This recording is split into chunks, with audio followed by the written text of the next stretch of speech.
అపోస్తుల కార్యములు 12వ అధ్యాయము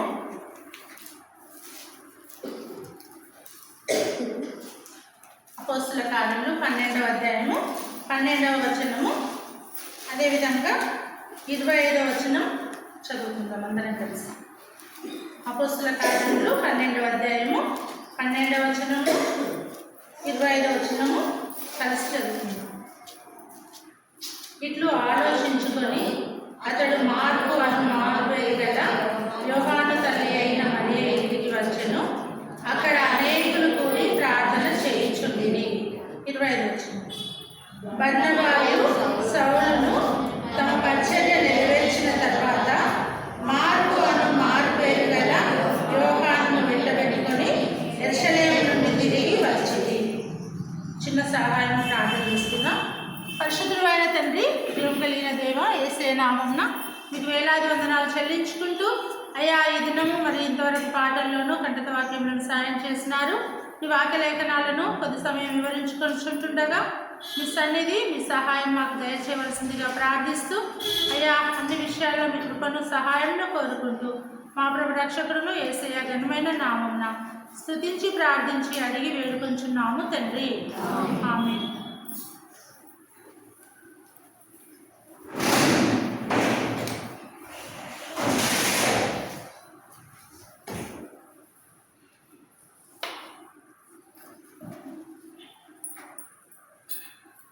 పోయిన వారం కూడా మనము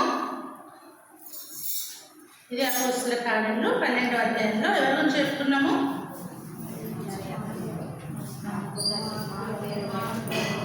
మార్కు అని మారుపేరు గల యోహాను తల్లి అయిన మరియ గురించి చెప్పుకున్నాం కదా.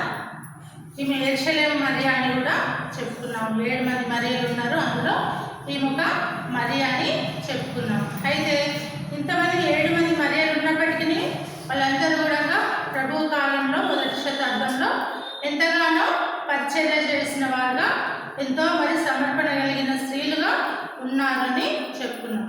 అదేవిధంగా ఈ మరియ కూడా ఎంతో సమర్పణ కలిగిన స్త్రీగా, ఎంతో త్యాగం కలిగిన స్త్రీగా ఉంది. తన ఇంటిని ప్రార్థనా నిలయముగా మార్చుకొనిన మరియగా మనము చెప్పుకున్నాం.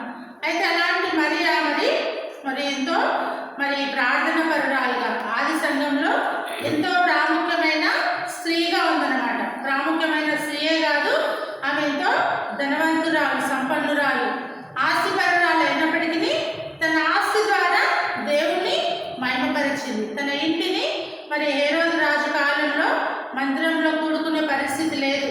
యాకోబును ఖడ్గం చేత చంపించి పేతురును చెరసాలలో వేయించిన ఆ కాలంలో మరి మరియ మాత్రం తన ఇంటిని మరి భయపడక ఎంతో ధైర్యశాలిగా ఆమె మరి సంఘాన్ని అనేకులు కూడి అక్కడ ప్రార్థన చేయుచుండిరి అని మరియ ఇంటిలో కూడుకొని అనేకులు మరి ఆపదలో కష్టకాలంలో మరి దేవుడు సహాయం చేస్తాడనే నమ్మకంతో, విశ్వాసంతో ఆ ఇంటిలో కూడా అత్యాసక్తిగా ప్రార్థన చేస్తున్నారు. అలాంటి మరి కుటుంబం కలిగిన మరి మరియ అన్నమాట. అంతేకాకుండా ఆమె ఎంతో మరి దేవునికి తన హృదయాన్ని ఇచ్చినదిగా ఉంటుంది. ఆమె విధవరాలు అయినప్పటికీ మరి లోకాన్ని ఆశ్రయించలేదు, కానీ దేవుణ్ణి ఆశ్రయించిందిగా ఉంటుంది. దేవుని ప్రజలకు ఆశ్రయం కల్పించి తను ఎంతగానో పరిచర్య చేసిన స్త్రీగా ఉంటుంది.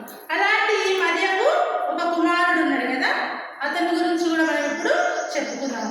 ఆయన పేరే మార్కు అని మారుపేరు గల యోహాను అని. అయితే 2 పేర్లు అయినది అంటే 2 పేర్లు. యోహాను అనేదేమో యూదా భాషలు అన్నమాట. యూదులు పలికే మాటనేమో యోహాను అని. అదే మరి లాటిన్ భాష రోమ్లనేమో మార్కు అని పిలుస్తారన్నమాట. వీళ్ళు 2 సభ్యత్వాలు కలిగిన వారుగా అంటున్నారు. యెరూషలేములోనూ మరి స్థిరపడినప్పటికీ రోమ్లో ఎంతగానో పరిచర్య చేసిన మార్కుగా ఉంటుంది. అందుకే 2 పేర్లు ఈయనకి కలిగి ఉన్నాయి. అయితే మరి ఇతడికి మరి ఒక వ్యక్తి ఉన్నాడు. 25వ వచనంలో చదువుతున్నాం. బర్నబా అనే వ్యక్తి.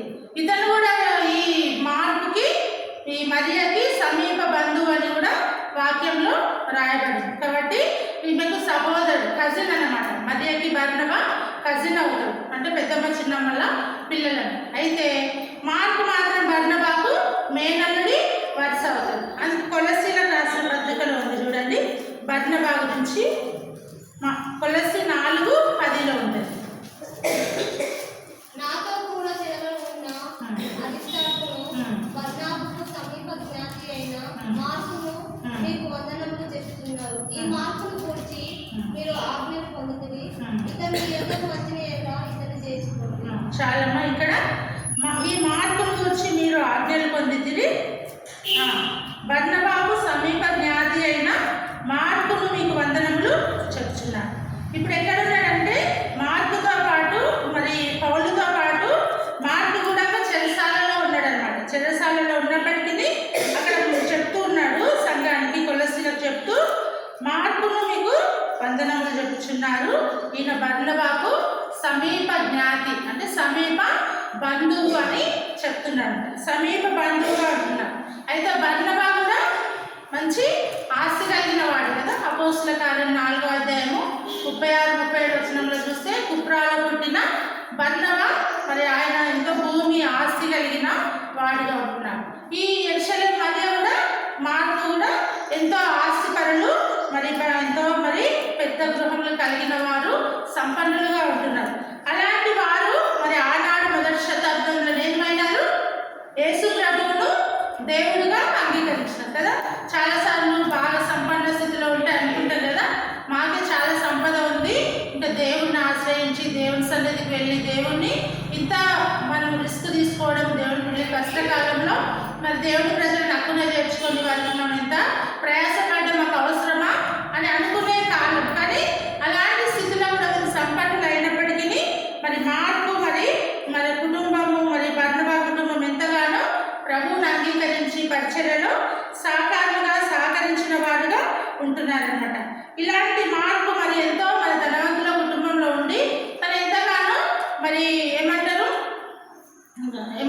ముద్దుగా మర్యాదగా మరి ఎంతో మరి పెరిగిన వాడుగా ఉంటున్నాడు. అలాంటి మంచి సంపన్న కుటుంబంలో పెరిగిన తనకి ఎలాంటి కష్టాలు కానీ, బాధలు కానీ, శ్రమలు కానీ తెలియకుండా తన తల్లి పెంచింది. అయినప్పటికీ క్రైస్తవ కుటుంబాన్ని చిన్నతనం నుండి తను అవలంబించి క్రైస్తవ కుటుంబంలో పెరిగినాడు కాబట్టి క్రీస్తుని గురించిన అవగాహన కానీ, క్రీస్తుని గురించిన ఆసక్తి మార్కుకు చిన్నతనం నుండే ఉన్నాయన్నమాట. మార్కు తల్లి అయిన మరియా ప్రార్థన పర్రాలుగా ఉండి తన కుమారుని కూడా పరిచయం కొరకు ఎంతగానో ప్రోత్సాహపరిచిందనమాట. అయితే ఈయన ఎంతగానో మరి పిరికివాడుగా, బలహీనుడుగా, ఎంతో మరి లాలనతో పెరిగినవాడు అయినప్పటికీ మరి ఆయన మరి దేవుని సేవ చేయాలని తల్లి ఆశపడుతూ వచ్చింది. అందుకే ఈ మార్కు మరి తన తల్లి యొక్క ఆశను నెరవేర్చుటకు ఆమె పరిచర్యకు పంపించినప్పుడు ఈయనేమైనాడు, పరిచర్యకు వెళ్ళినాడు అనమాట. చూడండి, అపోస్తుల కార్యములు 13వ అధ్యాయము, ఇదే అపోస్తుల కార్యము 13వ అధ్యాయము 13వ వచనానికి వెళ్తే మరి తల్లి ఎంతో ఆసక్తితో తన కుమారుణ్ణి పౌలు బర్నబాలతో పంపించిందనమాట.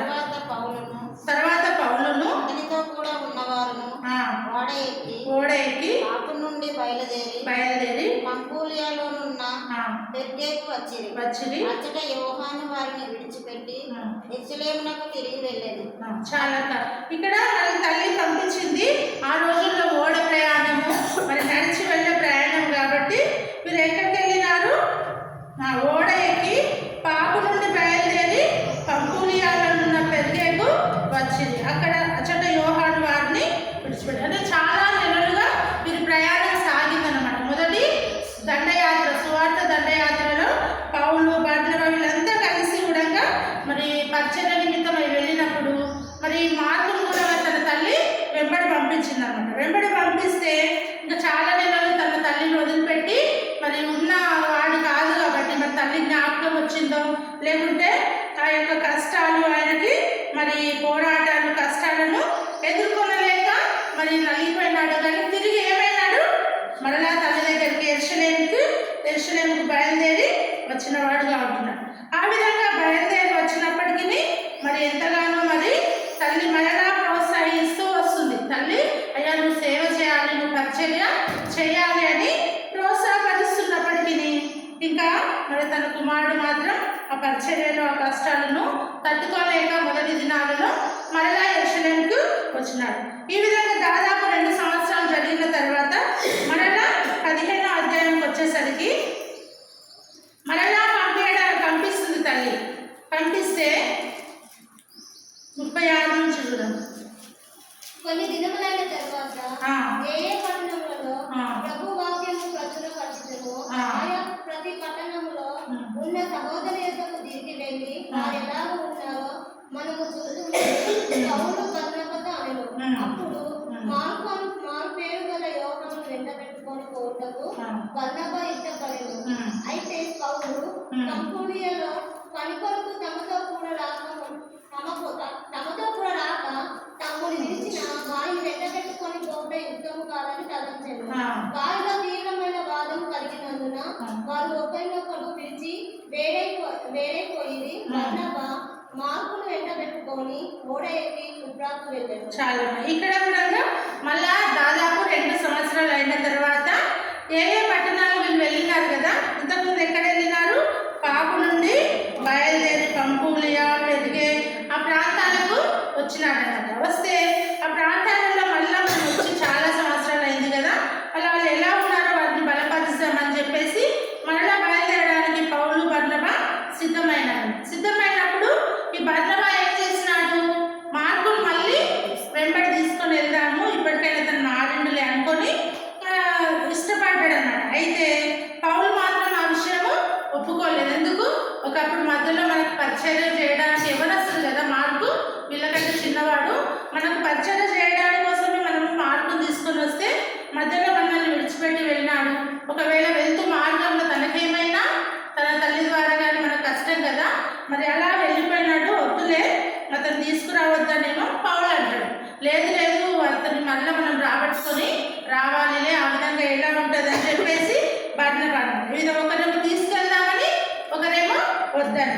ఆ విధంగా వారిలో తీవ్రమైన వాదం కలిగినందున వారు ఒకరిని ఒకరు విడిచి వేరైపోయిన తర్వాత బర్నబా మాత్రం మార్కును వెంట పెట్టుకొని ఓడ ఎక్కి కుప్రా ప్రాంతానికి వెళ్ళినాడు. కుప్రా ప్రాంతం ఎవరిదంటే ఈ బర్నబా యొక్క సొంత ఊరు అన్నమాట, సొంత గ్రామం. ఆ ప్రాంతాల పరిచర్యకు వెళ్తూ వచ్చినాడు. అయితే పౌలు మాత్రము శీలను ఏర్పరచుకొని సహోదరుల చేత ప్రభు కృపకు అప్పగింపబడిన వాడై బయలుదేరి సంఘములను స్థిరపరచుచు సిరియా కిలికియా దేశముల ద్వారా సంచారం. ఈ విధంగా వేరైపోయినాయి. ఆ విధంగా వేరైపోయినప్పటికీ ఈ బర్నబా మాత్రము మార్కును ఏం చేయలేదు, విడిచిపెట్టలేదు. ఒకవేళ విడిచిపెడితే ఏమయ్యేవాడు?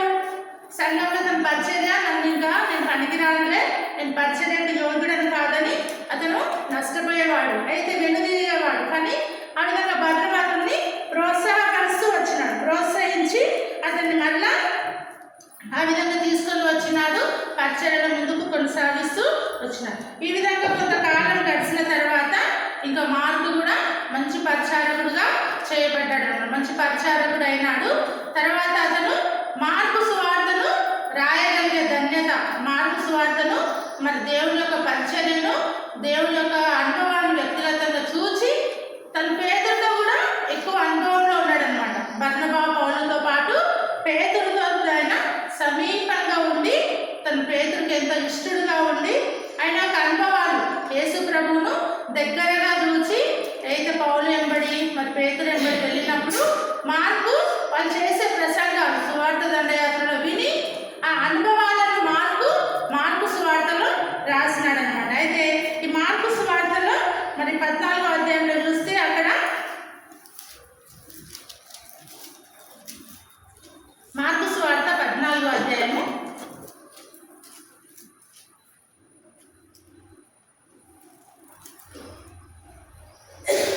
50వ వచనం చూస్తే అక్కడ శిష్యులు మరి యేసు ప్రభువును మరి ఆయనను విడిచి పారిపోయింది. తన దిగంబర శరీరం మీద ఒక పడుచువాడు ఆయన వెంట వెళ్ళుచుండగా పట్టుకొని ఈ యవనస్తులు మొదటి దినాలలో మరి శిష్యులందరూ కూడా గెత్సేమనే తోటలో ఏమైనారు? యేసు ప్రభువును మరి ఇస్కరియోతు యూదా అప్పగించినప్పుడు సైనికుల చేత యేసు ప్రభువు పట్టబడినప్పుడు మరి శిష్యులందరూ కూడా భయపడి పారిపోయినారనమాట. పారిపోయిన ఆ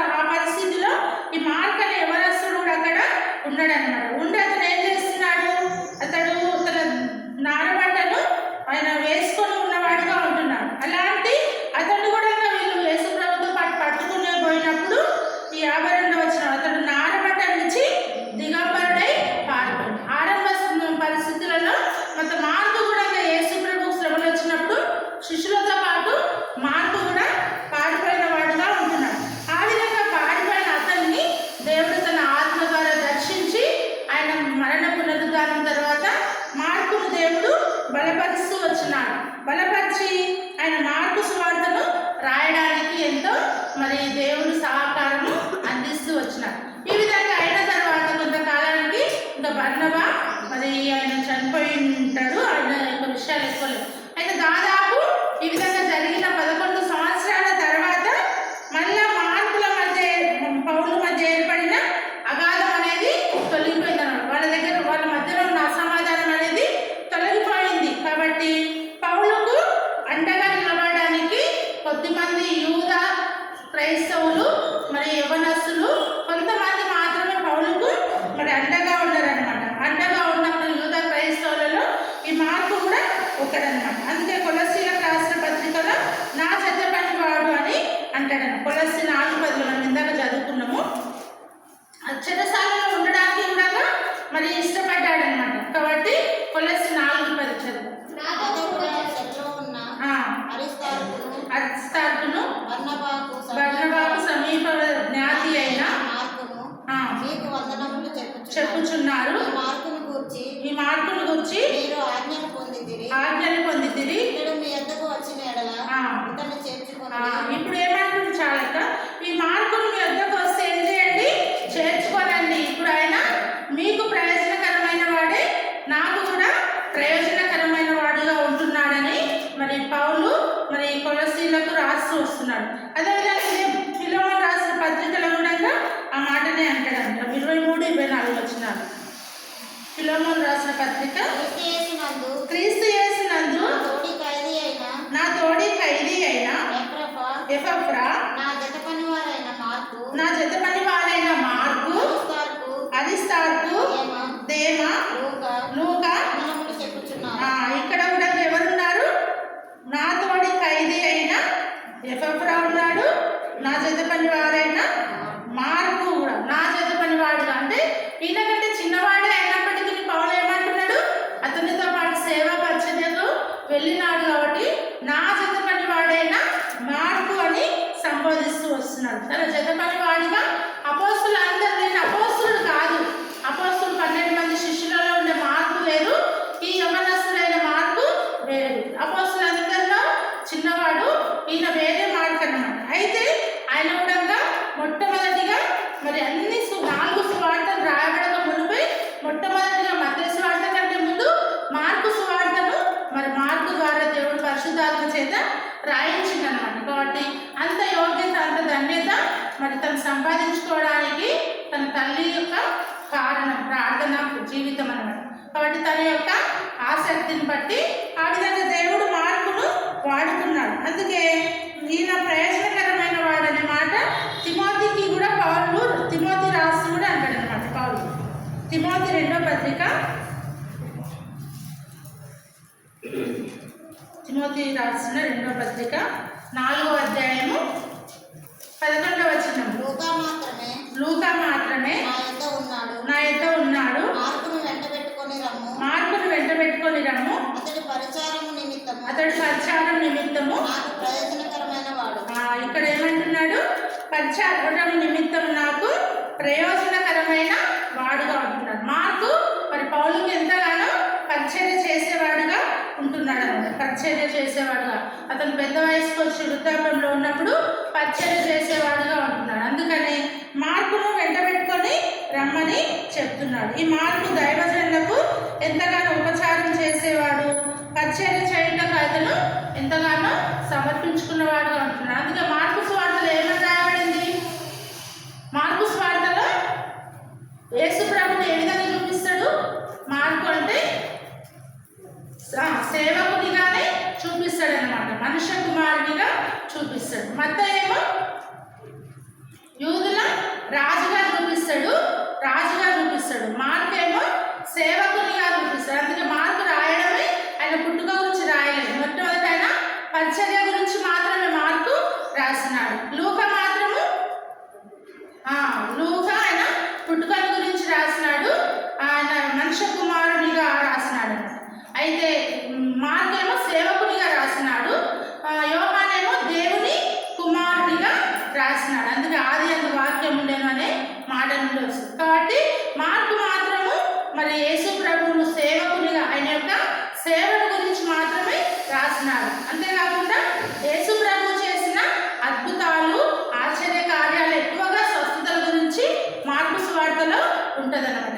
ఇవన్నీ పేతురు ప్రసంగిస్తుండగా మరి మార్కు కూడా తన అనుభవంలో నుంచి రాసిన పత్రికనే మార్కు సువార్త. అందుకే మొట్టమొదట ఆయన మార్కు సువార్త మొదటి అధ్యాయం నుండి చూస్తే యేసు ప్రభు యొక్క పరిచర్య ఉంటుంది, తర్వాత పేతురు అతను స్వస్థపరచడం ఉంటుంది, తర్వాత కుష్ఠరోగిని స్వస్థపరచడం ఉంటుంది, తర్వాత రక్తస్రావ రోగం కలిగిన స్త్రీని బాగు చేయడం ఉంటుంది, దయ్యాలు పట్టిన వ్యక్తిని దయ్యాల నుండి గెరాసేనుల దేశంలో అతన్ని విడిపించడం ఉంటుంది, తర్వాత ఆ తుఫాను సముద్రం మీద రేగినప్పుడు ఆ తుఫానులో నుండి మరి దేవుడు వారిని కాపాడినట్టు తుఫానును ఆపివేసినట్టు ఈ విధంగా చాలా మంది అద్భుతాల ఆశ్చర్య కార్యాల గురించి మరి మార్కు సువార్త ఉంటుంది. అంటే ఆ విధంగా మార్కు ఇంకా ఆయన పుట్టుక గురించి కానీ ఆయన జన్మ గురించి రాయలే కానీ ఆయన యొక్క పరిచర్య రాసినాడు.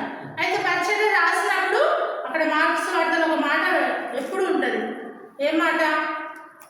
యేసు ప్రభు వెంటనే కపెర్నహూముకు వెళ్ళాను, అక్కడ నుంచి మరొక ఇంటికి మరొక ప్రాంతానికి వెళ్ళాను. వెంటనే అనేది ఉంటుంది. అంటే మరి మార్కును ఆ విధంగా పరిచర్య చేయడానికి వాళ్ళు సిద్ధపరిచినారన్నమాట. కాబట్టి సిద్ధపరిచిన కారణంగా వెంటనే ప్రభు సమయం లేదు కాబట్టి ఆయన పరిచర్య ఈ లోకంలో వెనువెంటనే చేసిన. అంటే మార్కు సువార్తలో దాదాపు 42 సార్లు వెంటనే అని ఉంటుందన్నమాట. కాబట్టి మరి మనుష్య కుమారుడు అన్నమాట 14 సార్లు. మనుష్య కుమారునిగా దేవుని సేవకునిగా ఆయన 14 సార్లు రాయబడింది. ఆ విధంగా వెంటనే ఆయన మరి సమయం అంతా కూడా సువార్త పరిచర్య చేయడానికే మరి ఇష్టపడుతూ వచ్చినాడు. ప్రభు యొక్క పరిచర్య గురించి ఆయన మార్కు రాస్తూ వచ్చినాడు. కాబట్టి ఈ మార్కు పేతురుకు చాలా సన్నిహితుడు అనమాట. పేతురు అతను హృదయపూర్వకంగా నా కుమారుడు అని అతను సంబోధిస్తూ వస్తుంది కదా, మనకు తెలుసు. మొదటి పేతురు 5వ అధ్యాయము 13వ వచనంలో నా కుమారుడు అంటే ఆత్మీయ కుమారుడు అనమాట. అతన్ని ఆత్మీయంగా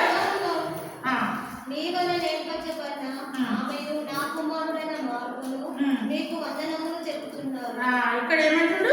నా కుమారుడైన మార్కును మీకు వందనములు చెప్పుచున్నాడు అంటున్నాడు. ఇతను కూడా బబులోను ఆ పరిసర ప్రాంతాల్లో కూడా పరిచర్యకు వెళ్ళినప్పుడు మార్కుతో పౌలుతో పేతురుతో కూడా ఈ మార్కు వెళ్ళినవాడుగా ఉంటున్నాడు. అందుకే అతనికి కూడా సమీపంగా ఆత్మీయంగా పేతురుడు కూడా పరిచర్య చేసిన వాడుగా ఉంటున్నాడు ఈ మార్కు అనమాట.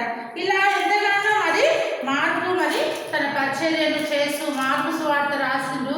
ఆయన యొక్క మరణము పునరుద్ధానము గురించి రాసినాడు కదా. అందుకే మీరు సర్వలోకానికి వెళ్ళి సర్వ సృష్టికి సర్వ సువార్తను ప్రకటించండి. నమ్మి బాప్తిస్మం పొందిన వాడు రక్షింపబడు, నమ్మని వారికి శిక్ష విధింపబడుతుంది అని చెప్పేసి మార్కు మరి యేసు ప్రభు యొక్క మరణాన్ని పునరుద్ధానాన్ని మరి ప్రకటించిన వాడిగా ఉంటున్నాడు. యవనస్తుడు అయినప్పటికీ తను దేవుడు అతన్ని బలపరిచి కేవలం అతను మొదట తప్పిపోయినప్పటికీ మరలా ఏమైనాడు?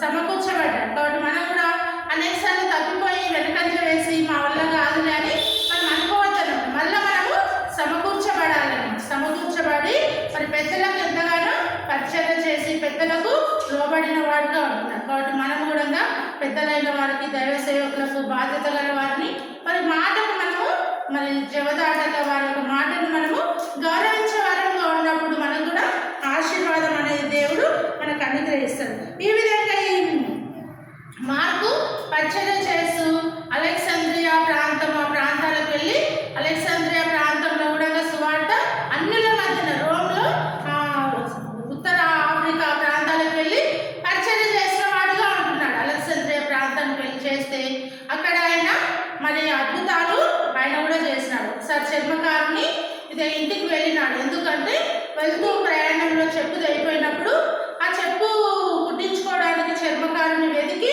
మరి అతన్ని చెప్పు కుట్టించుకుంటుండగా ఆ చర్మకారునికి ఏమవుతుంది? ముళ్ళ అనేది కూర్చేటప్పుడు అది గుచ్చుకుంటారు. రక్తం కారినప్పుడు ఆ చర్మకారుడు అంటాడు, ఏ దేవా అయ్యా వేసయ్యా నువ్వు ఒక్కడవే అని అంటాడు. సృష్టికర్తమైన దేవా నువ్వు ఒక్కడవే అంటే అప్పుడు ఆయనకి ఎంతోగానో సంతోషం వస్తుంది అనమాట. మార్కు సంతోషించి అతనికి సువార్త చెప్తాడు. అతను సువార్త చెప్పి అతన్ని ఆదరిస్తాడు. అయితే ఆ విధంగా అతను తన ఇంటికి తీసుకెళ్తాడు. మార్కు ఆ చెప్పులో అతను మార్కుని ఇంటికి తీసుకెళ్ళినప్పుడు ఆ ఇంటి వారికి కూడా సువార్త చెప్తాడు అన్నమాట. సువార్త చెప్పినప్పుడు ఆ ఇంటి వారందరూ కూడా రక్షణ పడతారు. అక్కడ చిన్న సంఘాలుగా ఏర్పడతాయి. కొన్ని దినాలు అక్కడ ఉండి అక్కడ సంఘాన్ని ఏర్పరిచి బలపరిచి ఆ విధంగా అలెగ్జాండ్రియాలో అయిన సంఘ నాయకుడుగా ఉండి పరిచర్య చేస్తూ వస్తాడు. పరిచర్య చేస్తూ కొంతకాలం అయిన తర్వాత ఆ చుట్టుపక్కల ప్రాంతాలన్నీ కూడా తిరిగి పరిచర్య చేస్తా కొంతమందిని క్రైస్తవులను ఏర్పాటు చేసినప్పుడు అక్కడ ఉన్న యూదులు ఒక దినం యూదులకు అన్యులకు ఒక పండుగ వస్తుంది అనమాట. ఏదో పండుగ వస్తుంది. అదేవిధంగా వీళ్ళు కూడా కొంతకాలానికి ఈస్టర్ అనే పండుగను వీళ్ళు కూడా జరుపుకుంటూ ఉంటారు. ఈస్టర్ అనే పండుగను జరుపుకుంటున్నప్పుడు మరి వాళ్ళు వచ్చి మేము జరుపుకునే పండుగకు మీరు మాకు మధ్య డిస్టర్బెన్స్ ఎందుకు చేస్తున్నారు ఇట్లా అనేసి అల్లరి పుడుతుంది అనమాట. అల్లరి పుట్టినప్పుడు వాళ్ళు అన్యులు వాళ్ళు ఏం చేస్తారంటే ఆ మార్పుని పట్టుకొని ఇంకా అతన్ని అక్కడ అససాక్షిగా మార్పు చేయబడతాడు. ఈ మాటలు నువ్వు చెప్పకూడదు అంటే నా ప్రాణం పోయిన నేను ఈ మాటలు నేను దేవుని గురించి సాక్ష్యంగా నేను జీవిస్తానని చెప్తే అతని మెడకు తాడు కట్టి ఊరేగింపుగా అతన్ని ఆ ఊరి వీధుల వెంబడి లాక్కెళ్తా ఉంటాడు. అయినప్పటికీ ఆయన యేసు ప్రభునే తలంచుకుంటూ ఉంటాడు. కానీ ఇంకా తనతో పాటు ఉన్న వాళ్ళందరూ పారిపోతారు. కానీ ఈయన మాత్రము ఆ ఊరి వీధుల్లో సంతోషంగా అన్యులు వాళ్ళ పండుగలో మరి అతను లాక్కెళ్ళినప్పుడు అతని శరీరం అంతా రోడ్డుకు దారిలో గాయాలై అంత ఊడిపోయే పరిస్థితి వచ్చి అతను చనిపోతాడు. చనిపోయినప్పటికీ చనిపోకపోతే నువ్వు దేశ ప్రభువును చెప్పకపోతే వదిలేస్తాం, లేకపోతే ఈ విధంగానే లాక్కెళ్తామంటే నేను చెప్పకుండా మానను అని మార్పు చెప్పేసి ఆ విధంగా అతన్ని మెడకు ఊరేసి లాగి చంపుతారండి. ఆ విధంగా హతసాక్షిగా యేసు ప్రభు కొరకు అయినాడు. ఎందుకంటే నా ప్రభు నా కొరకు లోకానికి వచ్చి ఆ చనిపోయిందంతా కూడా మార్పుకు తెలుసు అన్నమాట. ఆయన ఎంతగా శ్రమలు పొందినాడో, ఎంతగా శిలువ మరణం, ఎంత శిలువ గాయాలు పొందినాడో చూసిన మార్పు తరించిపోయి మరి ఆయన కంటే గొప్ప కాదు నేను ఈ విధంగా చనిపోవడం నా ప్రభు కొరకు నాకు నా జీవితానికి ధన్యత. నా శరీరాన్ని మాత్రమే వీళ్ళు చంపుతారు కానీ నా ఆత్మ మాత్రం నా ప్రభు దగ్గరికి వెళ్తుంది అనే నిరీక్షణతోటి మార్పు ఆ విధంగా హతసాక్షి అవుతాడనమాట. ఆ విధంగా మార్పు సువార్త రాసి ఎన్నో అద్భుతాలు గొప్ప కార్యాలు చేసి అనేక ప్రాంతాల్లో అతను మరి మొదటిలో వెనకంజ వేసిన రెండవసారి మాత్రం వెనకంజ వేయక అతను పరిచర్యలో ముందుకు కొనసాగుతూ మరి అలెగ్జాండ్రియా ప్రాంతంలో హతసాక్షిగా చేయబడ్డాడు. అయితే ఆ తర్వాత కొంతకాలానికి మరి యూదులు మరి యెరూషలేములో త్రవ్వకాలు జరుగుతాయి అన్నమాట. త్రవ్వకాలు జరిగినప్పుడు అక్కడ ఒక శిలాఫలకము దొరుకుతుంది అన్నమాట. ఆ శిలాఫలకంలో ఏముందంటే మార్పు తల్లి అయిన మరియ ఇంటి పునాదుల మీద ఏముంది, మార్పు యొక్క గుడిని కట్టిరట. మార్పు గుడిని ఆ మరియ యొక్క పునాదుల వాళ్ళ ఇంటి గోడల మీదనే ఆ మార్పు వల్ల గుడిని కట్టిందంట వాళ్ళ ఇంటి మీదనే అని ఆ శిలాఫలకంలో రాయబడిందంట. ఏమని, ఈ మార్పు మరి అనేకులకు పరిచర్య చేసి ఎంతగానో మరి ఇళ్ళ ఏంటి మొదట 150 మంది కూడుకున్న మొదటి ఆది సంఘం కూడుకున్న ఈ ఇల్లే ఈ స్థలం. ఈ మార్పు గుడి ఎక్కడైతే కట్టిండ్రో ఆ స్థలమే గుడి. అంతేకాకుండా పస్కాను ఆచరించిన పరిశుద్ధాత్మ పెంతెకొస్తు దినాన దిగి వచ్చిన ఆ ఇంటి స్థలమే ఈ మార్పు తల్లి అయిన మరియ ఇల్లు. ఈ ప్రాంతాన్నే మార్పుకు గుడిగా కట్టబడింది అని చెప్పేసి ఆ శిలాఫలకాల మీద రాయబడి ఉందండి. అది మరి తవ్వకాలలో వెలుగు చూసినప్పుడు చాలా మంది సంతోషించినారు. ఈ మార్పు మరి ఎంతగానో మరి మార్పు సువార్తను రాసి అతను మరి ప్రపంచానికి మానవాళికి ఎంతో ఉపయోగకరంగా అతను మానవ కోటికి ప్రయోజనకరంగా దేవుడికి కూడా ప్రయోజనకరంగా ఉండి ఇతను చిరస్మరణీయంగా నిలిచిపోయిన మార్పు సువార్త రాసిన మార్పు ఇది నిత్య సత్యము అనేసి అక్కడ లేఖ పలక మీద రాయబడింది. కాబట్టి ఆ విధంగా మరి మార్పు యవనస్తులలో ఉన్నప్పుడే దేవుడికి తన జీవితాన్ని సమర్పించుకొని తను ఎంతగానో ప్రయాసపడుతూ మార్పు సువార్తలో ఉన్న 14 అధ్యాయాలు లేదా 16 అధ్యాయాలు రాస్తూ వచ్చినాడు. కాబట్టి ఆ విధంగా ఇవన్నీ కూడా మరి ఒక చర్మపు చుట్టలో మార్పు రాసి ఉన్నప్పుడు అక్కడ కొన్ని మాత్రము అక్కడ కనబడకుండా అవి చెరిగిపోయి ఉంటే దాన్ని వేరే వాళ్ళు ఫుల్ఫిల్ చేసిండ్రట. అయితే మొదట ఈ మార్పు రాసిన ఈ సువార్తను ఆధారంగా చేసుకునే మత్తయి కానీ లూకా కానీ యోహాను కూడా కొన్ని కలిపి రాశారు. ఎందుకు, వీళ్ళు అపోస్తులు కదా. మార్కు అపోస్తులలో 12 మంది శిష్యులలో ఒక్కడు కాకపోయినప్పటికీ ఆయన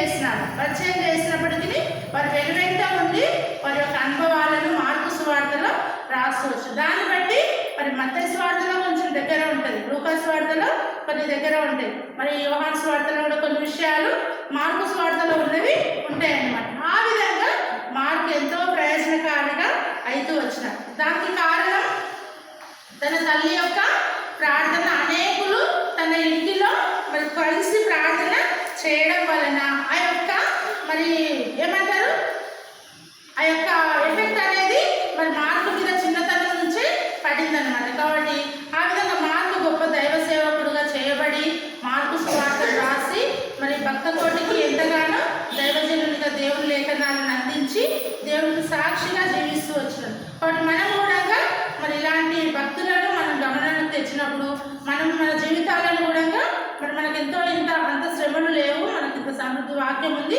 ఈ వాక్యానుసారంగా మనం జీవిస్తూ వాక్యానుసారంగా మనం నడుచుకోవాలని మన ప్రభువు కోరుతున్నాడు. కాబట్టి వాళ్ళందరూ మనకు మాదిరి. కాబట్టి అలాంటి మాదిరి జీవితాన్ని మనం కూడా కలిగి మార్పు వల్ల మనం కూడా దేవుని కొరకు నమ్మకంగా జీవించాలని ప్రభు ఈ మధ్యాహ్న కాల సమయంలో మనకు గుర్తు చేస్తున్నాం. కాబట్టి దేవుడి మాటలను దీవించునుగాక. ప్రార్థన చేసుకుందాము.